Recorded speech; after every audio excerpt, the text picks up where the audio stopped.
पुरानी पेंशन योजना से घटेगा आर्थिक विकास। नई दिल्ली। भाषा। कुछ राज्यों में पुरानी पेंशन व्यवस्था लागू करने की घोषणा के बीच अर्थशास्त्रियों और अर्थिशास्त्रियों की राय का कहना है कि इसके लिए वित्तीय संसाधनों का उपयोग करना एक बड़ी भूल होगी और इससे औसत आर्थिक वृद्धि दर घटकर 6% पर आने के साथ अन्य विकास कार्यों पर भी असर पड़ेगा।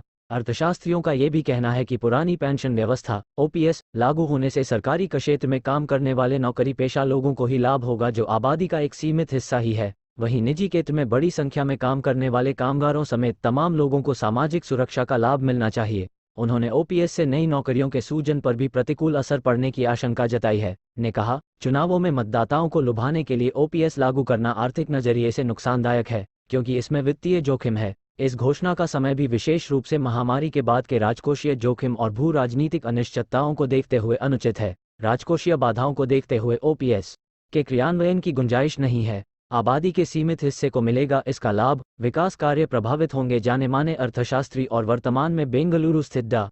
B R. Ambedkar school of economics university के कुलपति एन.आर. भानुमूर्ति ने एक बातचीत में कहा, नई पेंशन प्रणाली एनपीएस विभिन्न स्तरों पर काफी सोच विचार कर लागू की गई है और यह स्वतंत्र भारत में सबसे बड़ा राजकोषीय सुधार है। इससे सरकार का वित्तीय बोझ काफी कम हुआ है और राज्य सरकारों की राजकोषीय स्थिति भी बेहतर हुई है। उन्होंने कहा, अगर ओपीएस पूरे देश में लागू कर दी गई तो इसका वित्तीय असर काफी व्यापक होगा।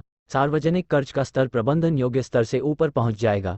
इतना ही नहीं, औसत जीडीपी वृद्धि दर पर भी असर पड़ेगा और 7% से अधिक वृद्धि की संभावना घटकर 6% पर आ सकती है। आर्थिक शोध संस्थान national institute of public finance and policy में प्रोफेसर लेखा चक्रवर्ती। ये पूछे जाने पर कि क्या ओपीएस बहाल होने से कर्मचारियों की सामाजिक सुरक्षा में सुधार नहीं होगा, भानुमूर्ति ने कहा, इससे केवल सरकारी कर्मचारियों को ही लाभ होगा। जो कामगार निजी क्षेत्र में काम करते हैं उनके लिए क्या होगा? सामाजिक सुरक्षा का लाभ सबको मिलना चाहिए। बेहतर स्वास्थ्य और शिक्षा सुविधाओं के जरिए इसका लाभ देना ज्यादा उपयुक्त है।